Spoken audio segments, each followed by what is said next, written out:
So, we're about to do the next reaction video for right about now. So this time, we're going to be reacting to the 20 best of 2000 horror games, as by, of course, Mojo Play. Now, you know, during my youngest self, I always play most of some of the best in the 2000 games. Whether it could be Resident Evil 4, Resident Evil 4. I mean, I haven't played any other than besides for that I played. It was only Resident Evil 4. I played Fear Second. I didn't play The Suffering 1 and 2. Well, I didn't play Fear the first one since I forgot. I mean, most of them that I play most. I forgot about Silent Hill 2, which could be original one since I forgot. Which I didn't know until then because I must have left out. Oh, but also I was playing the original. The remake ones was the Resident Evil first one, just in case. So that was actually one of the best ones, including Resident Evil, the first one, the second, third, and the fourth one. And I ain't gonna lie though, like I enjoy playing most of them because I thought it did help. So yeah, but yeah. So let's check it out in 5, 4, 3, 2. Oh, speaking of that, there's Silent Hill 2. Mary, could you really be in this town? Welcome to Mojo Plays, and boom! Did I get you? Damn it, you're probably unshakable after years of horror experiences, but let's think back to when horror still gave us goosebumps with one of the most underappreciated eras for horror. These are the 20 best 2000s horror games. Let's go. Before we continue, we publish content all week long, so be sure to subscribe and ring the bell to get notified of our latest videos. Haunting Ground. Haunting Ground.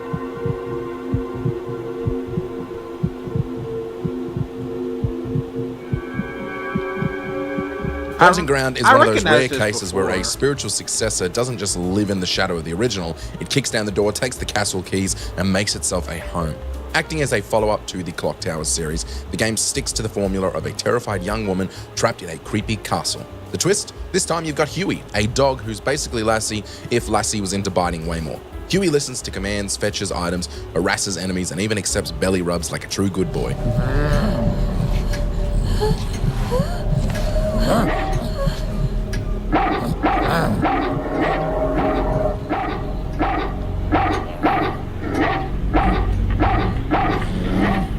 American McGee's Alice. American McGee's Alice is good. So goddamn good. It takes the whimsical tea-sipping world of Wonderland and dunks it into a vat of gothic horror. Instead of cuddly white rabbits, you get unsettling nightmare creatures that look like they flunked out of art school in Silent Hill. The story flips Lewis Carroll's classic on its head, giving Alice a twisted, psychological edge as she battles her trauma and some seriously ugly bosses. It's equal parts eerie atmosphere, inventive level design, and dark humor. Basically, it's Wonderland if Tim Burton stole your diary.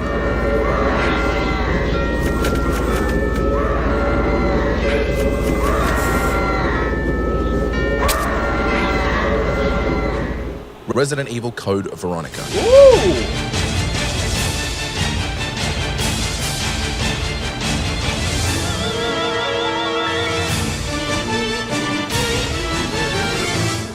Resident Evil Code Veronica is a fan favorite because it mixes the old school survival horror elements of the original trilogy with a bigger, more cinematic punch. Claire and Chris Redfield take center stage in a story that feels like peak soap opera drama, if your soap opera also had mutant twins, giant bugs, and a suspicious number of keys. The jump to full 3D environments meant the camera could finally stalk you like an unpaid intern, ratcheting up the tension compared to earlier fixed backdrops. Classic puzzles, limited ammo panic, and that eerie atmosphere all return, while villains Alfred and Alexia Ashford crank up the creepy gothic theater vibes.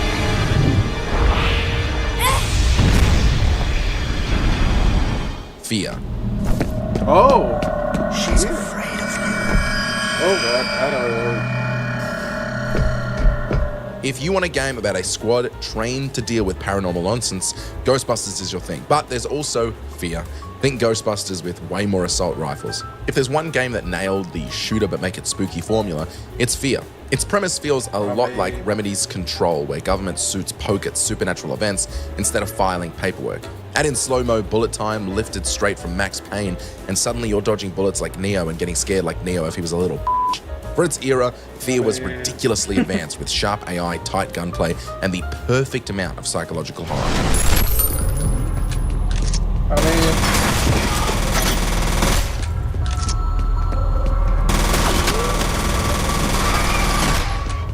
Clive Barker's Undying. Clive Barker's Undying.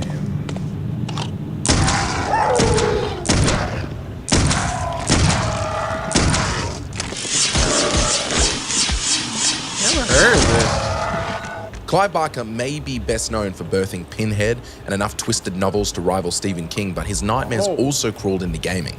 I was lucky enough to experience this 2001 classic 2 years ago in 2023, and its fluid FPS combat and terrifying creature designs still hold up. Set just after World War I, you play as Patrick Galloway, a war veteran roped into fighting occult curses and demonic squatters. Honestly, it's the only game where you question what's scarier, the monsters or Clive Barker.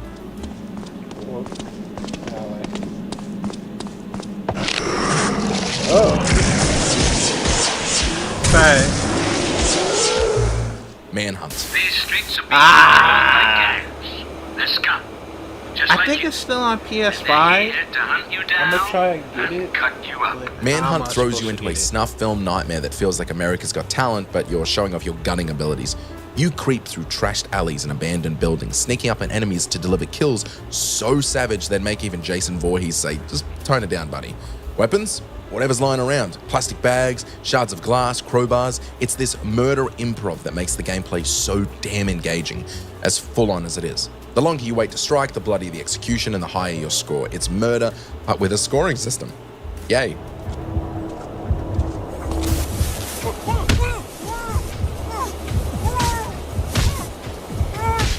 Eternal Darkness. I'm gonna try Sanity's that. I'm Requiem. gonna try to get it. Hopefully. What sorcery is this? A spell? I am bewitched. If this was meant for Charlemagne, then what will become of him? I have to warn him of this treachery. I'm going to peel back the curtain a little here.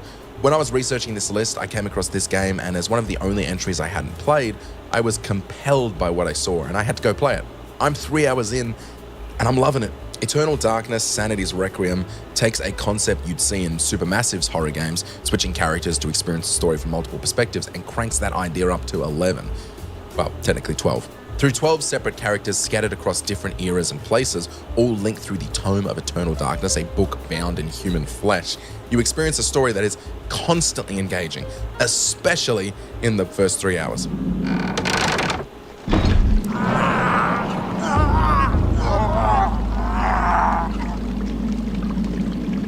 Dead Rising. Ah, I played that. Oh, damn it!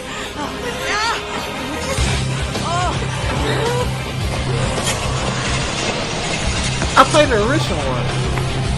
I plan on getting The 2000s were a hectic era for Capcom. Not only were they churning out Resident Evil titles like a survival horror factory, but they also launched a whole new zombie playground with Dead Rising. Unlike RE, Dead Rising leans into pure chaos, focusing on gameplay over story. It does this by throwing hundreds of zombies onto the screen and arming you with whatever the hell is on the ground. Nothing says apocalypse like duct taping a chainsaw to a kayak paddle.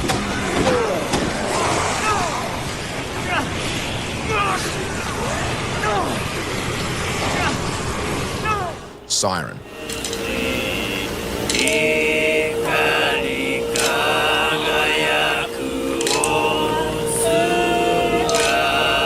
Would you like to play a PlayStation exclusive horror title from the same mind that birthed Silent Hill?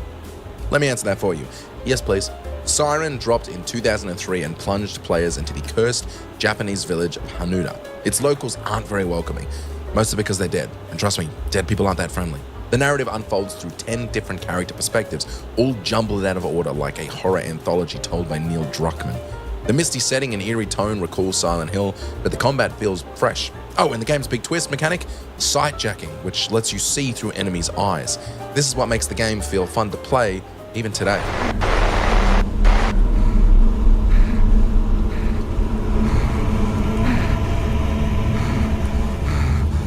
Do you see yourself?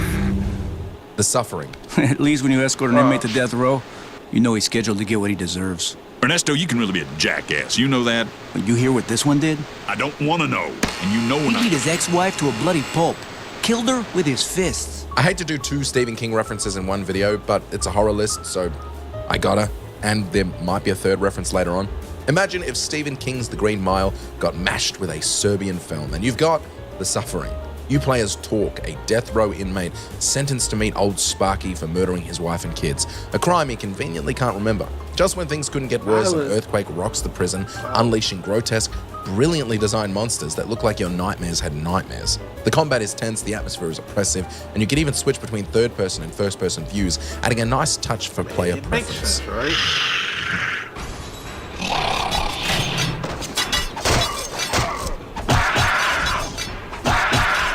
Obscure. Mr. Garrison, lock the gates and send the latecomers to my office. Yes. Take advantage of the sunshine while it lasts. Inspired by early 2000s teen horror flicks, Obscure is like Resident Evil went to high school. Every time I include this game in a best of horror list, somebody gets upset. This made me wonder if I had rose-tinted glasses about this whole experience, as it's one of my favorite games of all time, so I looked it up, but people love this game. I'm not crazy. While it doesn't offer branching dialogue or big moral choices, it still feels full. But the biggest draw, start to finish cooperative gameplay. You'd think a fluid fixed camera game wouldn't work in co-op, but it totally does.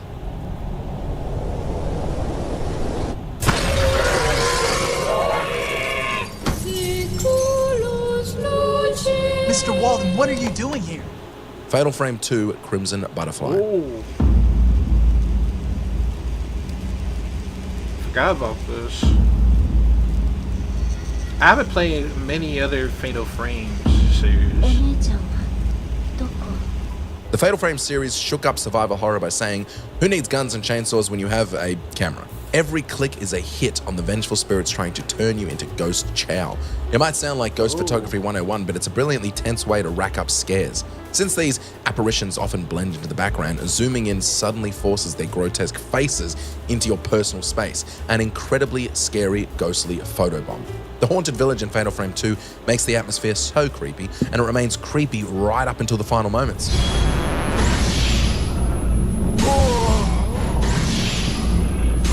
Condemned Criminal Origins.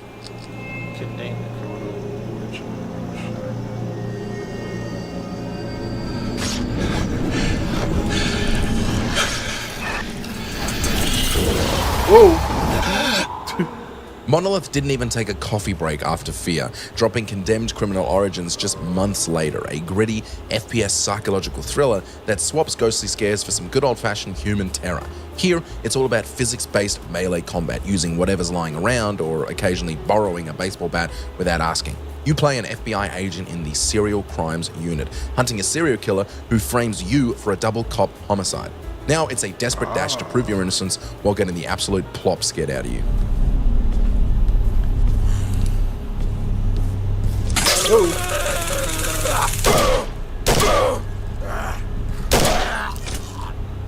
Dino Crisis 2.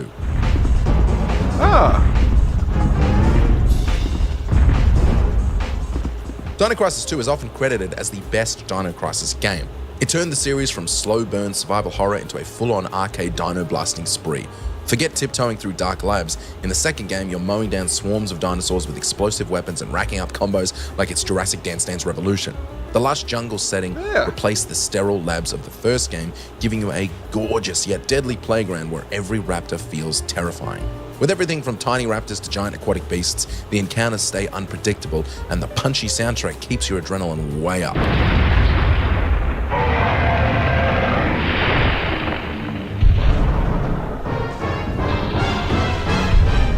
Left 4 Dead 2. Seriously? No! I remember Can you that. lower the Left bridge? 4 Dead 2. Sorry, I forgot about that. I brought Okay, the then. demo. Yes, we are vampires. All of us are vampires. Lewis, I told you there were vampires. No, they're not, Francis. Left 4 Dead 2 is brilliant because it turns zombie apocalypse chaos into a cooperative, laugh-out-loud shoot fest. Grab some friends, and it's rare to find a more enjoyable cooperative experience. You and your friends barrel through hordes of the undead, from shambling common infected to terrifying special zombies, all while screaming at each other to watch my six. The dynamic AI director keeps every run unpredictable, so no two campaigns are ever the same. Sometimes it even feels like the game is trolling you. It's the only place where throwing a smoker into a pit and high-fiving your buddy is considered strategy.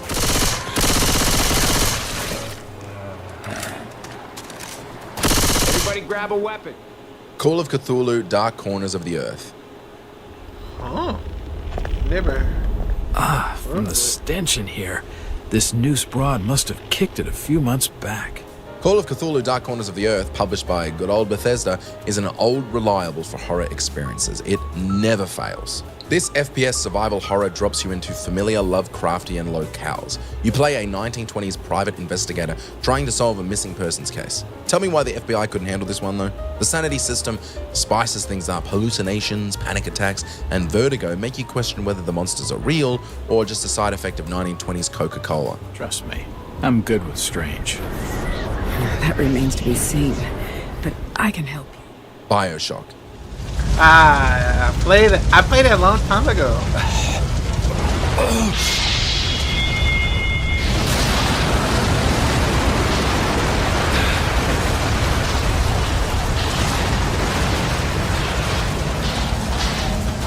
In 2007, BioShock plunged gamers into the eerie, sunken playground of Rapture and gave us an experience that most gamers still haven't forgotten.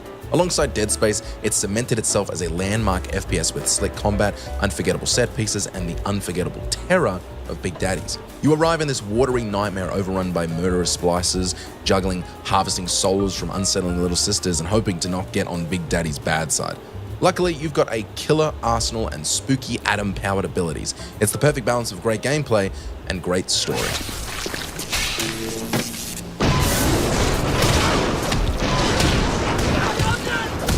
Dead Space. Air seems to be flowing again. That's a start. What the hell was that? Automatic quarantine must have tripped when the filtration system restarted. Everybody relax. What was that? Did you... Not sure. The hell? I don't know. Something's in the room with us. One of my favorite horror games of all time is Dead Space, and it's also one of my favorite video game remakes. Dead Space blasted onto the scene as one of the most brutal and terrifying sci-fi survival horrors ever. Creepy sound design, dimly lit hallways, and grotesque necromorphs make outer space feel like a haunted house with zero exit signs. Immersion hits next level status because there's no HUD cluttering the screen. Your health is part of your suit, and ammo shows up as a hologram when you aim. It's truly one of the most genius game designs of all time, and nobody else is doing it. Still, in 2025. Unless I get proven wrong in the comments, in which case, that's exactly what I wanted to say. Isaac Clarke stays silent throughout, letting the monsters do all the talking, which is probably for the best, because who wants to hear someone complain about getting their head ripped off?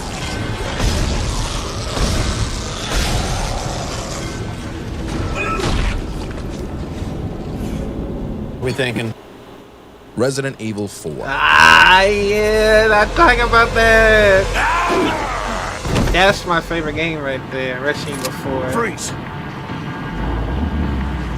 I said freeze! The 2000s were a wild ride for Resident Evil, with a remake of the original, 2 mainline sequels, a prequel, and enough spin-offs to rival Kingdom Hearts. Resident Evil 4 still stands out as the game that flipped the series on its head, swapping fixed camera angles for the over-the-shoulder perspective. This gave players a fresh view of Leon S. Kennedy's bullet-spraying adventures and established the game as not only one of the best 2000s horror games, but one of the best games of all time.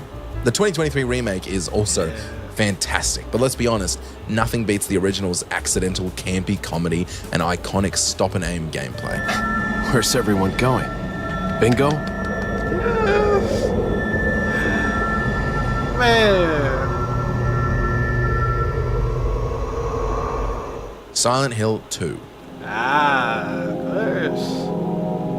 Mary, could you really be in this town?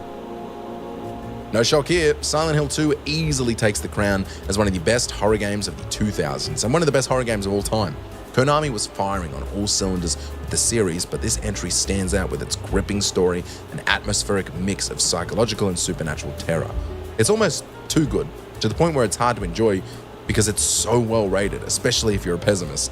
The town of Silent Hill isn't just creepy, it feeds on your guilt and trauma, turning your inner demons into literal hideous monsters. You play as James Sunderland, a grieving husband summoned by mysterious instructions from his late wife, only to be greeted by horrors at every corner.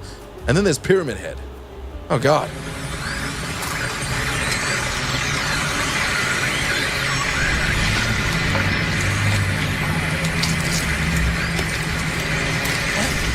Did you enjoy this video? Check it. Well, I would say that's not Pyramid Head, but you'll see it like, I guess later on of it, just in case. So yeah, but I actually enjoyed it, man.